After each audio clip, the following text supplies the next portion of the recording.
Salve, salve, torcedor alviverde. Infelizmente não deu para o nosso Palmeiras e a despedida do Estevão não foi do jeito que a gente queria, né? Marcou um golaço mostrando para todos que é um grande jogador. Infelizmente a despedida não é do jeito que a gente queria e a mídia fala muito sobre a falta do Gustavo Gomes, que fez total diferença para o Palmeiras não conseguir essa classificação hoje. Então tem uma análise bem precisa aí do jogo. Então, bora tocar esse vídeo. Você que não é inscrito, dá aquela força aí, vai lá, se inscreva e deixe o seu like. Bora pro vídeo, rapaziada.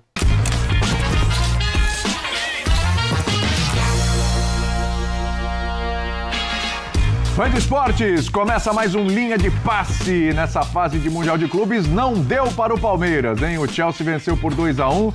Teve gol, né? A lei do futuro, né? Gol do Estevão. Palmeiras melhorou no segundo tempo. Parecia que podia até virar o jogo, mas aí, numa infelicidade, um desvio matou o Everton. E o Chelsea se classifica, vai ser o adversário do Fluminense na próxima terça-feira, 4 da tarde, horário de Brasília. A gente vai falar sobre esse confronto aqui, como é que foi a derrota do Palmeiras, com os comentários do Paulo Calçade, do Jean e do Vitor Birner. Pagou pelo primeiro tempo o Palmeiras, ô Jean? Boa noite. Boa noite, William, boa noite a todos. Desculpa, bom dia, né? Aí já acho, acho que é um preciosismo, é uma coisa técnica, eu não concordo. Pra mim, enquanto é escuro, é noite, mas tudo bem, né? Bom dia quando você acorda. Oi? Bom dia quando você acorda. Eu também acho. Depois de dormir. Mesmo acordando às 9 da noite. Eu não acho que tenha pagado pelo primeiro tempo. É claro que ter jogado no primeiro tempo poderia ter impedido o gol que saiu, poderia o Palmeiras até ter feito gols como conseguiu fazer na segunda etapa. Mas, no fim, eu acho que o roteiro acaba sendo um pouco cruel, né? Pelo segundo tempo, pelo roteiro do segundo tempo e não do primeiro. Porque o primeiro, na verdade, acho que o Palmeiras pode até agradecer o que foi o primeiro tempo. Terminar o primeiro tempo perdendo por 1-0 apenas, acho que pelo que foram aqueles 35 minutos iniciais, acabou sendo até bom, né? E é engraçado porque eu acho que, assim, eu mesmo assistindo, falo, cara, também, assim, além das questões táticas, porque eu nem acho que o gol seja uma falha da defesa, eu acho que ali vejo mais falha dos volantes do que da defesa. Tava claro que, assim, a defesa reserva estava um caos, né? Do lado esquerdo, a marcação completamente desajustada, os volantes estavam sem referência, então estava muito bagunçado. Mas nos 10 minutos finais do primeiro tempo, o Palmeiras acho que consegue equilibrar o jogo, aí é um jogo mais pau a pau. No segundo tempo volta da mesma maneira, e quando eu digo que o roteiro é cruel, eu digo que ele é cruel porque o Palmeiras chega à marcação do seu gol. Estava melhor. Estava melhor no momento em que faz o gol de empate, né? Depois a gente fala, acho que do Estevão, que vale um capítulo à parte por uma série de outras coisas, mas vou deixar o Estevão um pouco de lado nesse momento. E aí virou um jogo que o gol podia sair para qualquer lado. Quando eu digo que o roteiro é cruel, eu digo que ele é cruel pela maneira como sai o gol do Chelsea. Eu acho que é mais isso do que dizer, o gol do Chelsea poderia sair a qualquer momento, como o Palmeiras também dava a impressão de repente, poder chegar à marcação do seu gol, mas esse gol, né, com o desvio do Giai, a impressão que dá é que o Everton até podia chegar, não dá para dizer que é falha do Everton, eu tenho dúvida. Mas a impressão que dá é que ele até podia chegar. E a partir dali, acho que depois que tomou o segundo gol, o Palmeiras não consegue praticamente mais jogar, não consegue mais produzir.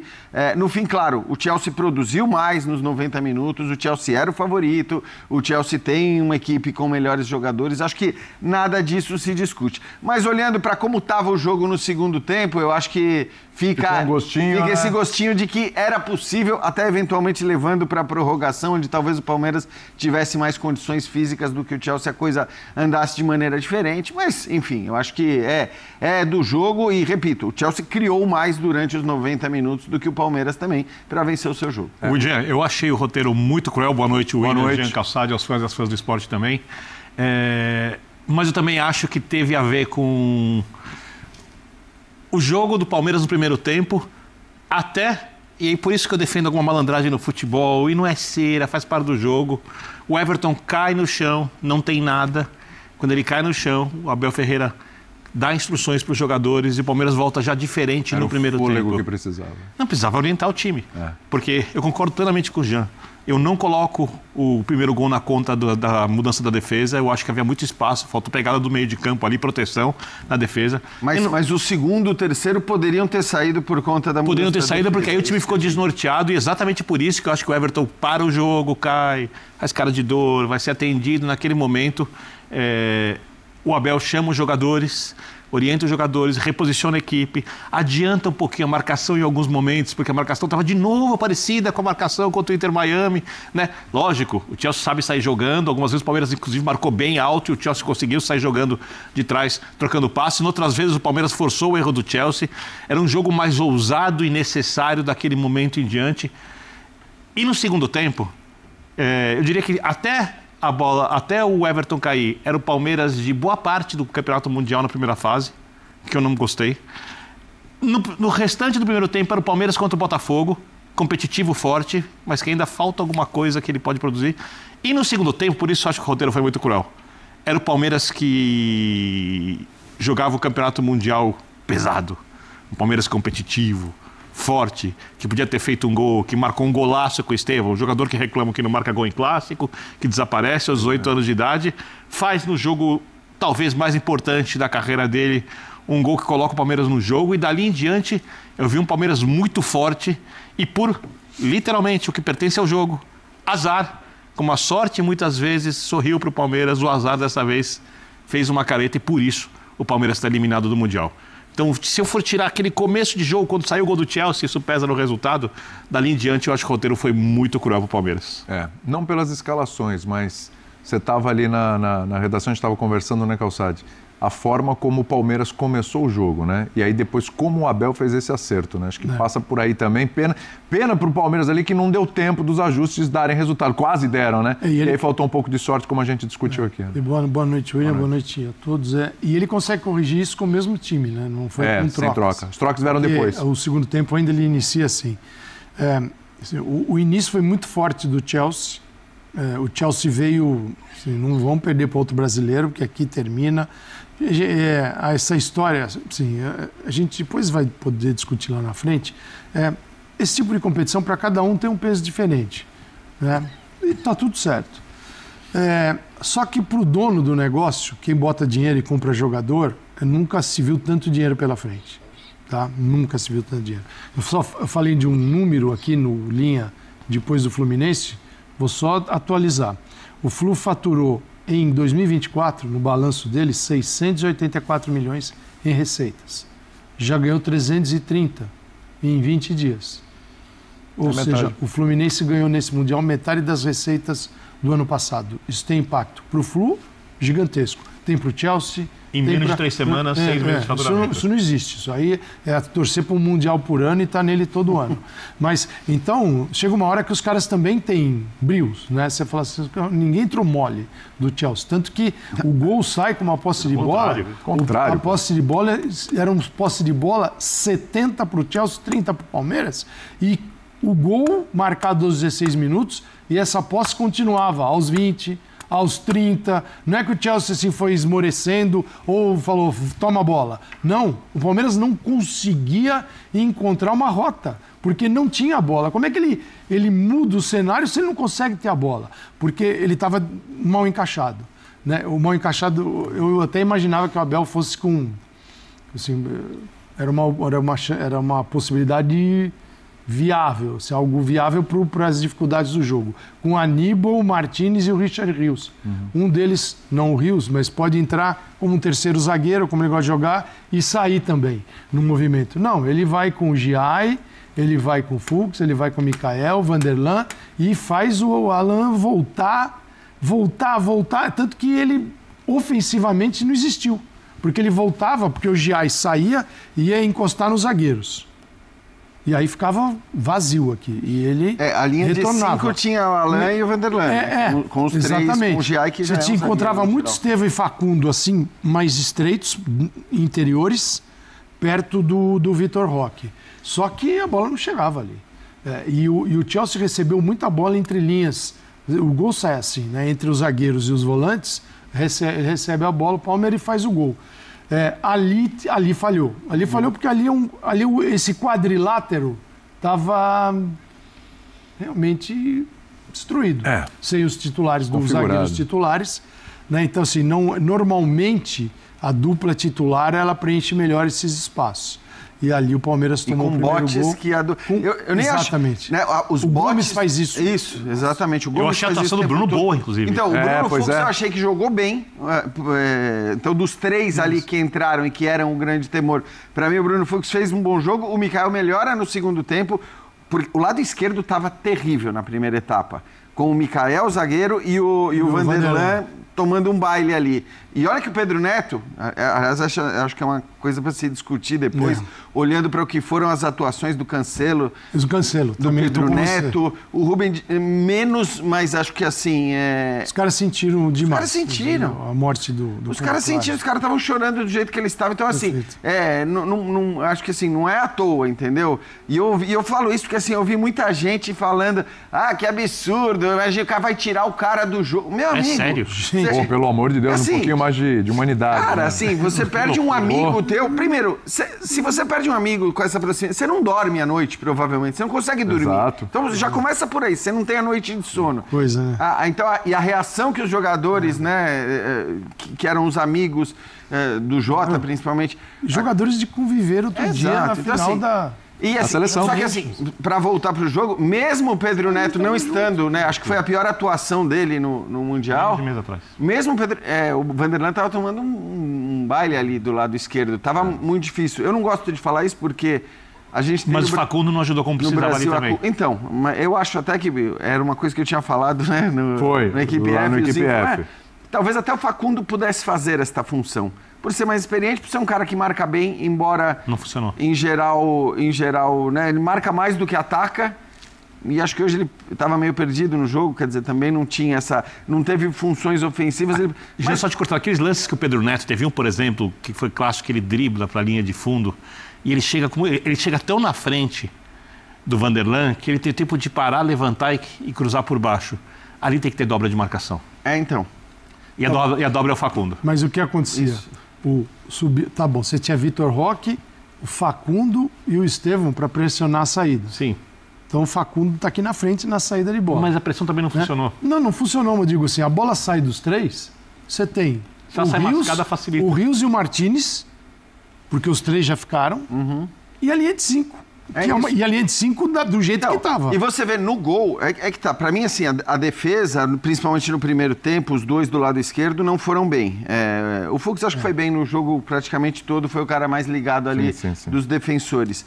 Mas a defesa falha em outros lances que poderia ter saído o segundo, terceiro gol. Mas para mim, assim, a falha no gol, e acho que é uma questão tática, não é uma falha individual, mas você vê que tanto o M como o Richard Rios, eles estão sem referência. Então os dois estão afastados ali, porque aí o time jogou diferente, de fato, naquele momento. Sabe o que pode acontecer? O Mikael, ele meio que, embora não tenha sido necessariamente uma falha, mas ele também escolta, né? Ele sentiu o começo do jogo, depois ele foi entrando. Ele dá até a referência pro chute. Sabe uma coisa que ela não é pensada, ela não é assim na cabeça do jogador, algo que ele processa e fala, eu vou proteger melhor a área porque eu estou com os zagueiros reservas. Eu digo, os volantes.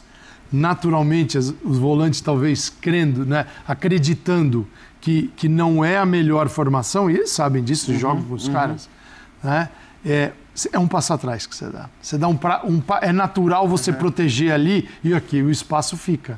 E quando tem Gustavo, porque o Gustavo sai, ele dá nesse espaço curto. Isso, ele sai pro bote. Ele sai pro bote. E o Murilo também. O Murilo também, os dois saem. Então, e assim, aí, cara, assim, são circunstâncias do torneio. E uma coisa assim. Do torneio. Também outra coisa. De tirar o golaço do Palmeiras. A qualidade da finalização, sem força, no canto, também, sabe? A gente tem que destacar também que o Chelsea foi o mérito do outro lado. Muito desse No geral, o Chelsea foi melhor. Sim. É que o jogo, você pode ser o melhor e o jogo caminhar para um outro sentido. Tava 1-1. Se não é um desvio, talvez a gente tivesse agora vendo o final do começo do segundo tempo da prorrogação. É que boa parte do segundo tempo o Palmeiras foi melhor. E voltou com a mesma escalação, boa parte. mais ajustado. Cai de produção quando toma o segundo. Você já falou, tomou o segundo, a aí... partir do momento que toma o segundo, aí o Palmeiras desmonta. Mas acho que começa melhor o segundo tempo.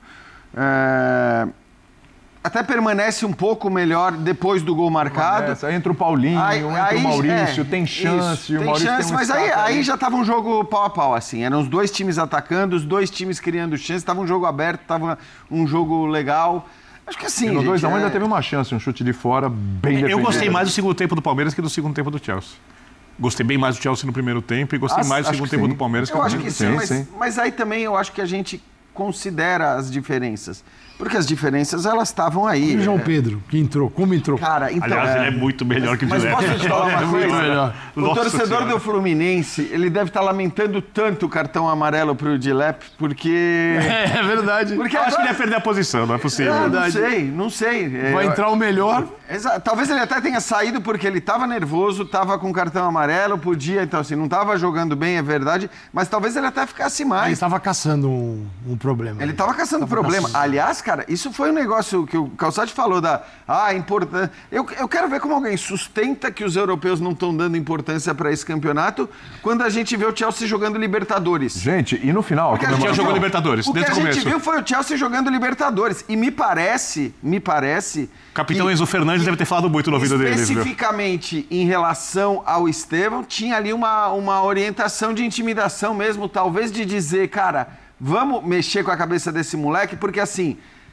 Talvez ele sinta, e talvez sentisse mesmo, né? Acho que não sentiu, não. Ele deu uma boa resposta. Ele deu uma ótima resposta, mas assim, o Cucurella, o que ele estava ali batendo, o que ele estava chegando, o que ele estava brigando, o que ele estava tentando intimidar o moleque, e o Estevão não se intimidou, e eu não estou falando isso pelo gol. Ele não se intimidou porque ele ia lá e respondia na cara e tudo mais. Eu acho que também foi muito importante para o Estevão, fico feliz com o gol do Estevão, para acabar com esse monte de clichê. Por favor, assim, o golaço. Todo, o golaço do Estevão, para acabar com esse monte de clichê que, assim, a gente cria cada coisa o tempo todo, esse negócio do... Assim, era das retóricas. Era das retóricas, mas é que, assim, algumas viram padrões de... A falta de vontade é uma das mais comuns e tal. A coisa do jogo grande também, sinceramente, cara, pra mim não dá pra um moleque de 18 anos já cair nessa vala comum do jogo grande, do cara que não decide e tal. Bom, e aí?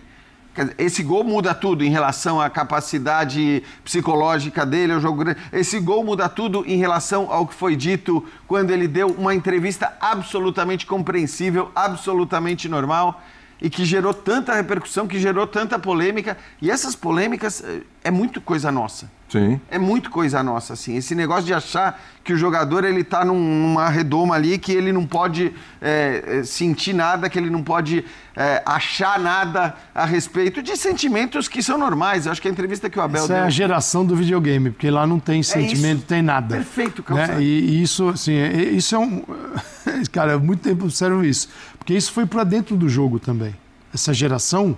Inclusive, o jogo hoje é jogado por muitos desses meninos que jogaram videogame.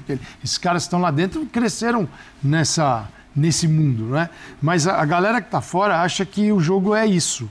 Então, o cara não tem sentimento, morreu o amigo dele, para de frescura. Porque o jogo do videogame dele é um jogo gelado, né? E é a mesma coisa. Aí ficam essas teses que eles copiam e colam e ficam repetindo.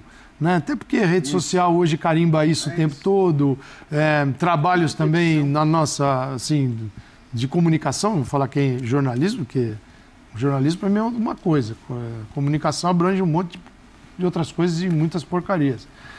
Então, assim, fica um negócio insensível, né? Achando que tudo é videogame. E é muito fácil, né? É um discurso besta e que não leva a nada. O moleque tem 18 anos, acabou de fazer 18 anos. Eu achei interessante só porque eu fiquei até pedir para o pessoal deixar a TV aqui, a gente vem para o estúdio, aí a gente tem os retornos do programa, sim, né? Sim. Por favor, deixem a TV que eu quero ver como vai ser a reação dos jogadores com o Estevão na hora que acabar. E aí a gente viu uma cena muito legal ali, né? De todo mundo indo lá, abraçando ele. Todo mundo não. O Cucurella, por exemplo, eu não vi. Mas talvez eu não tenha visto e tenha passado em outro momento. Mas foi lá, viu o Palmer, acho que o Chalobah, vários jogadores... foram lá falar com ele, meio que já conversaram. O Palmer, inclusive, ficou um tempão falando com ele no ouvido, ele respondeu, tá? Então, acho que assim, no fim era uma estratégia de jogo, me parece, aquela aquela violência, vamos dizer... Gianni, só não tem amigo física, do outro lado, não. Falando, né? Amigos, jogo à parte. Uma pena que não é isso. Bom, rapaziada, esse foi o corte que eu trouxe para vocês aí do Linha de Passe. Infelizmente, dessa derrota do Palmeiras, a grande verdade é que, cara, a parte defensiva fez total diferença hoje. A falta do Gustavo Gomes afundou o Palmeiras hoje. A gente discutiu muito durante toda a semana como seria essa parte defensiva do Palmeiras. Com a falta do Piquerez e Gustavo Gomes. Claro que o Piquerez também ajuda demais, é muito guerreiro na marcação. Mas a falta do Gustavo Gomes para mim hoje foi maior. Tanto que você viu aí os comentaristas falando sobre a referência na zaga. O Fux, que tinha sido questionado no jogo lá contra o Inter Miami, jogou muito bem contra o Botafogo e para mim foi o melhor da parte defensiva do jogo de hoje. Jogou muito bem o Fux. O problema foi a falta do Gustavo Gomes. Você viu o primeiro tempo realmente, cara. Muito espaço pro Chelsea e sair no 1-0 foi... Tinha que dar graças a Deus. Agora, o segundo tempo foi totalmente diferente. O time avançou mais, mas continuou dando espaço. Querendo ou não, saindo um pouco mais para ataque, você vai dar um pouco mais de espaço. Só que a zaga não estava confiante. O Mikael, cara, falhou algumas vezes na saída de bola. Quase tomamos o gol, né? Foi no primeiro tempo. Então, assim, infelizmente, é um jogador que chegou, mas ele e o Fux, eles dois, não tem casca, não tem experiência para jogar um jogo grande desse. Então, hoje, se fosse o Fux e o Gustavo Gomes, seria totalmente diferente a compostura da parte defensiva do Palmeiras. Claro que o Piquerez também fez muita falta. E, querendo ou não, cara, sinceramente, não era um jogo pro Vanderlan. O Vanderlan quase não conseguiu jogar, cara. E da maneira que o Abel montou o time, não ficou bom pro Alan também. Então a gente falou durante o meio de semana, achando que ele viria com 3 zagueiros, fazendo uma linha de 4 ali na frente. Ele entrou com um time normal, com o M. Martins e o Rios. Só que se fosse o M. Martins e Rios com o Gustavo Gomes e o Piquerez, era tranquilo. Mas como a gente não tinha a nossa zaga, né, a parte esquerda principalmente, sem os 2 principais jogadores, ele tinha que ter reforçado. Mas é claro que a gente vai falar engenheiro de obras prontas, sim, mas a gente falou isso durante a semana toda. Então, isso deu muito espaço para o Chelsea, deu muita confiança para os jogadores do Chelsea. E quis o destino, o Palmeiras ser eliminado por um gol de desvio, falha do Everton. Sinceramente, o desvio foi bem sutil, quebra muito o goleiro, mas a bola não foi rápida. Então, assim, é claro que a falha, para mim, falha do Everton, mas não apaga o jogo, né? O jogo em si foi muito condicionado pela falta, assim, do Piquerez e do Gustavo Gomes. Então, felizmente, nosso Palmeiras volta para o Brasil. Chegamos até as quartas. Para muitos não chegaríamos, mas pior de tudo é ter o sentimento que a gente podia ter ido mais, poderia ter chegado mais longe. Tinha time para isso, mas aprove o destino aí. A gente tá sem a zaga, né, titular e ainda ser eliminado com um gol cruel demais de desvio / falha. Quero saber de você que acompanhou o vídeo até o final. O que você acha, o que você concorda, o que você discorda sobre tudo que foi falado aí no vídeo. Você que não é inscrito, dá aquela força pro canal. Infelizmente o Mundial acabou pra gente, mas a gente volta pro Brasil. Então vamos tocar Libertadores, Copa do Brasil, Brasileirão, e a gente continua trabalhando pelo nosso Verdão. E, cara, o sentimento não para. Infelizmente não deu hoje, mas bola pra frente, vamos se classificar pro próximo, se preparar melhor pro próximo e, se Deus quiser, o Palmeiras chega com mais força na próxima edição do Mundial, mas cabeça erguida, jogou de igual para igual, diferente do que os jornalistas falaram entre Bahia e Flamengo, né? O Palmeiras, sim, teve uma boa partida, né? Claro que teve falhas, mas fez uma boa participação, um bom jogo contra o Chelsea. Então o nosso trabalho não para por aqui, a gente continua seguindo o nosso Verdão, tá? Então você que não é inscrito, dá essa força aí pra gente e se inscreve aí no canal. Não esquece de deixar o seu like, que ajuda demais o nosso canal a chegar para muito mais palmeirenses. Valeu, rapaziada, um grande abraço.